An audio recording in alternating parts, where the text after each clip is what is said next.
They built the company on land I owned. Marcus just never realized it.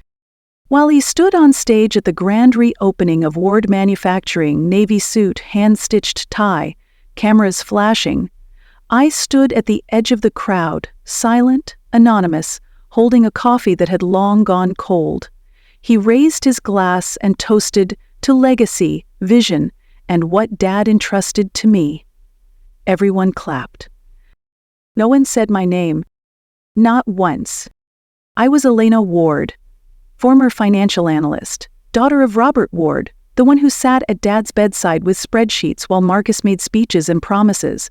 I was the one who handled the paperwork, every land contract, every lease, every minor clause that people ignored until it mattered. And here's what mattered now. That building Marcus was parading as his empire, it stood on a parcel of land in central Ohio. 5 acres, zoned industrial, and leased, not by the company, but by me, Elena M. Ward, sole holder of a 25-year ground lease, signed 6 years ago by my father, recorded in full with the county clerk. They never read the fine print. They never thought I would keep it. But Dad knew what he was doing. And so did I. The morning of the event, I got an email from Marcus's assistant, polite, cold, efficient. Hi, Elena. We'd appreciate your signature on the revised lease addendum. Marcus is looking to use the facility as collateral in upcoming negotiations with Eastern Credit. Please return the signed form by end of week. Amanda. I stared at it for 10 seconds, then closed the tab. No greeting, no update on how I'd been, not even a thank you for keeping the original lease in place when the company went through its downturn last year. I'd held this land stable, no rent hike, no restrictions, through 3 CEOs. I didn't reply. Not yet. Instead, I printed the original lease again. Thick paper, double-sided. I flipped through the signatures at the bottom, mine, Dad's, the notary seal faded but valid, and the clause Marcus never paid attention to. No subleasing, pledging, or financial encumbrance may be made on the property without explicit written consent of the lessee. That lessee was me. 6 years earlier, Dad called me into his study.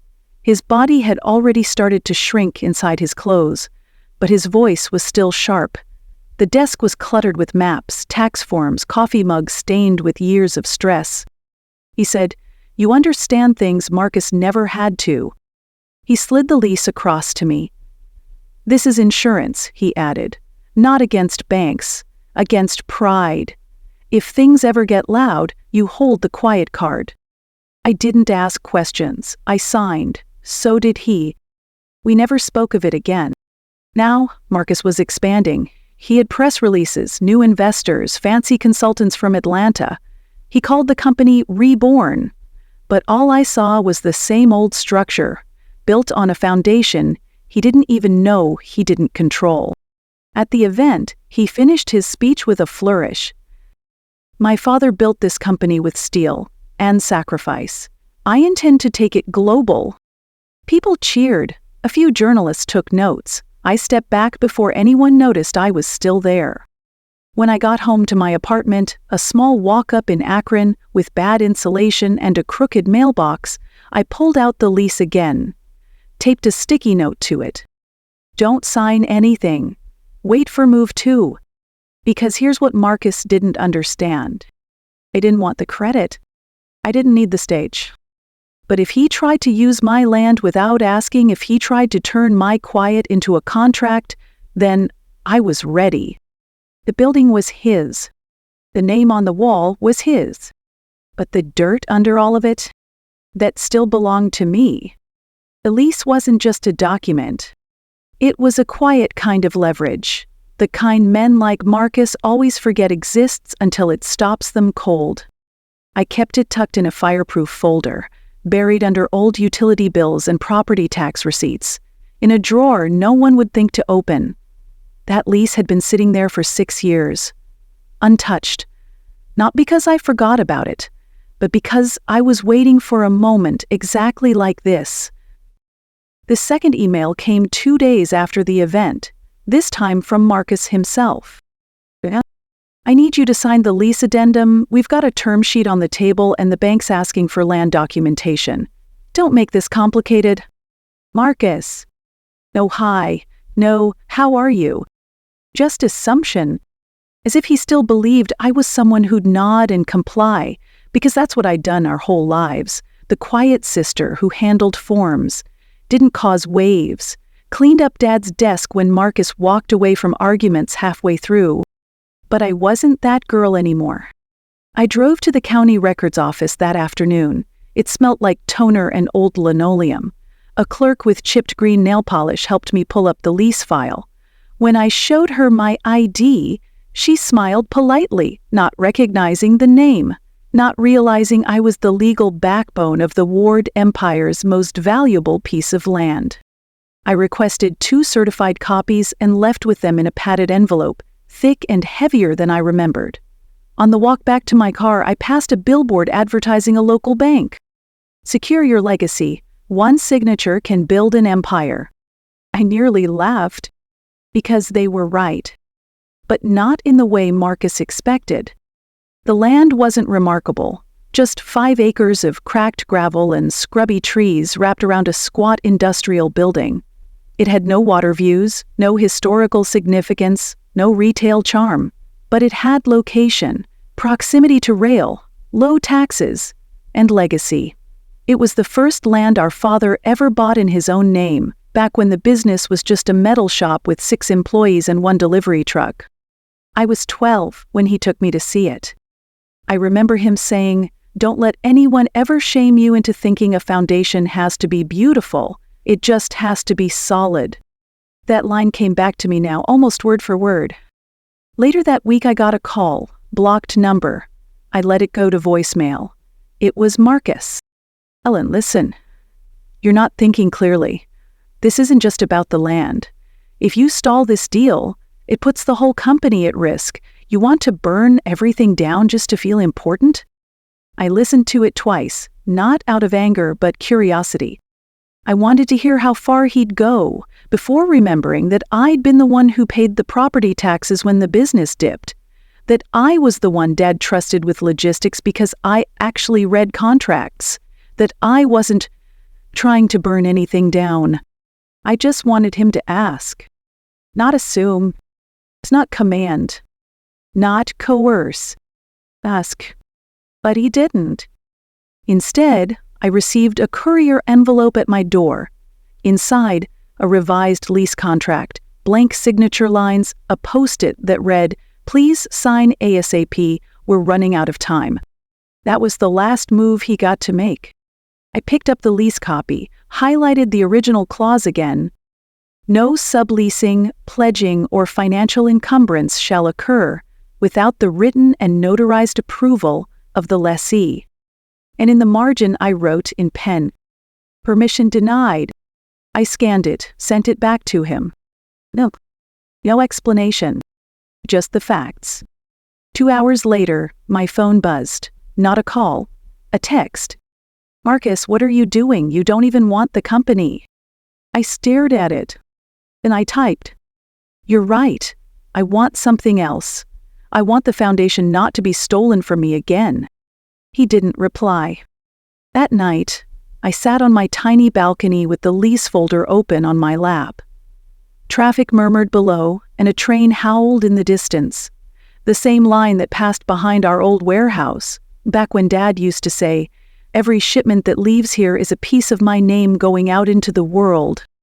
I sipped my tea slowly and whispered to the quiet, "I took your name, Dad, but I still have the soil." 3 days after I sent the scanned lease with "permission denied" handwritten in the margin, the emails stopped. No more gentle nudges, no urgent reminders, just silence, the kind that buzzes between power shifts. Then the legal team came calling. A corporate lawyer named Bradley something reached out, asking if I'd be open to a quick conversation for clarification purposes. Clarification, that was their word. Like my handwriting needed translating. Like I hadn't already made it clear. I declined. The next day, I received a formal request from a commercial bank. A due diligence checklist listing land ownership confirmation as the only item marked incomplete. Marcus had gone public with the funding round. He stood in front of a whiteboard, smiling, in a LinkedIn post, shaking hands with new investors, holding up renderings of a new facility expansion. But what none of those new partners knew was that he didn't have the right to offer up the ground they were standing on.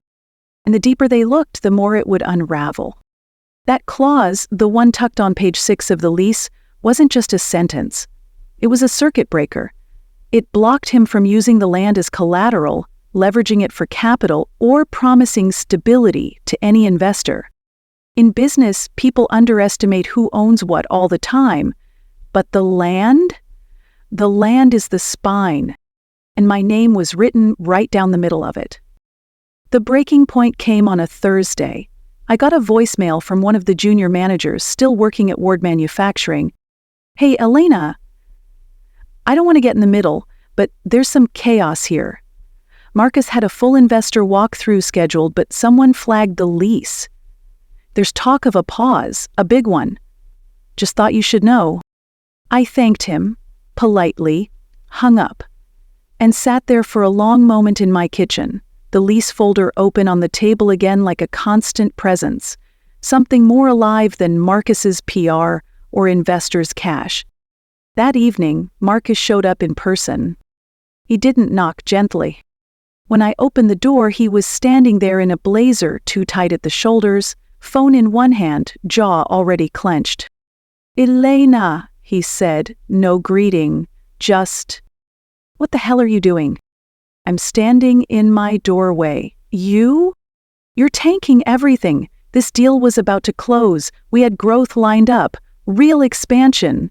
And you're blocking it over what, a clause in a lease no one reads?" I stepped aside. "Come in. I'd rather not do this in the hallway." He walked into my apartment like it was beneath him. I watched his eyes scan the bookshelves, the folding table I used as a desk, the mismatched chairs. He made no attempt to sit. "You don't even want the company," he repeated. "That's true. Then why are you doing this?" "Because it was never about the company," I said calmly. "It was about being erased. Again. Quietly. Again. And I'm not letting you borrow power from land that was never yours to claim." He stared at me like he couldn't compute that sentence. I pulled out the lease, the original, not the scanned copy, and laid it gently on the table. I pointed to the clause. "This is legally binding. This is what Dad signed. This is the only reason you've had a place to operate from for 6 years, and now you're trying to offer it to a bank like it's yours to give." He didn't read it. He just stood there. "I don't want a stake in the company," I said. "I don't want your job, your board seat, or your spotlight. But I will not sign away something that was given to me not just legally, but deliberately, because Dad knew this would happen. And so did I." Marcus sat down then, finally, but not from understanding, from exhaustion. "I thought we were past all that," he said. "I thought you let go." "I did let go," I replied, "of the company, of the expectation that you'd ever acknowledge me. What I didn't let go of was the foundation, the part that holds everything else up. And that's what this land is." When he left, he didn't slam the door. He didn't say goodbye either. Just silence again.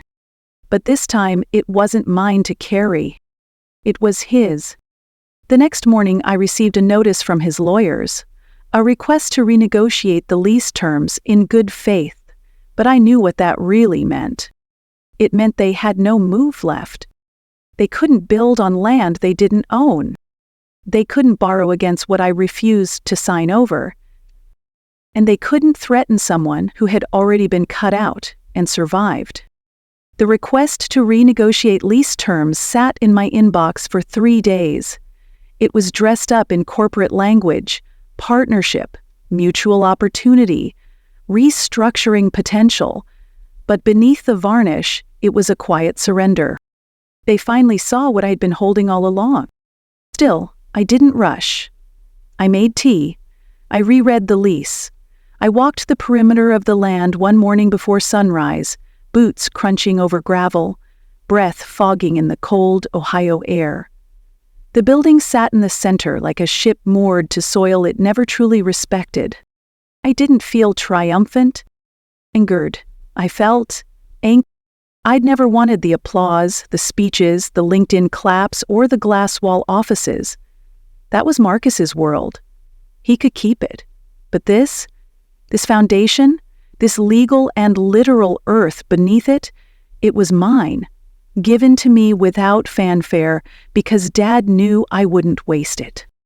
When I finally met with their attorney, not Marcus, not the board, just a middle-aged man with polite eyes and a stack of NDAs, I told him what I wanted. I'm not increasing rent. I'm not calling in penalties. I'm not here to destroy anything, I said. But the new lease?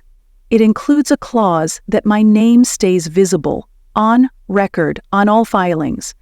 No more erasing, no more assumptions. He nodded slowly, pen hovering. And one more thing, I added. He looked up. I wanted in writing that this land can't be pledged or leveraged in any financial transaction for the next 10 years unless I say otherwise. He blinked. That'll limit their growth potential. I sipped my tea. Then they can grow somewhere else. Weeks passed. The new lease was signed. Quietly, without press releases, or champagne, or ribbon cuttings. But I got a copy delivered by courier, with a wax seal, and a small note from the assistant. Thank you for your clarity. Clarity. That's what it had always been about. Not power, not control, not revenge. Just the clean, solid clarity of truth on paper.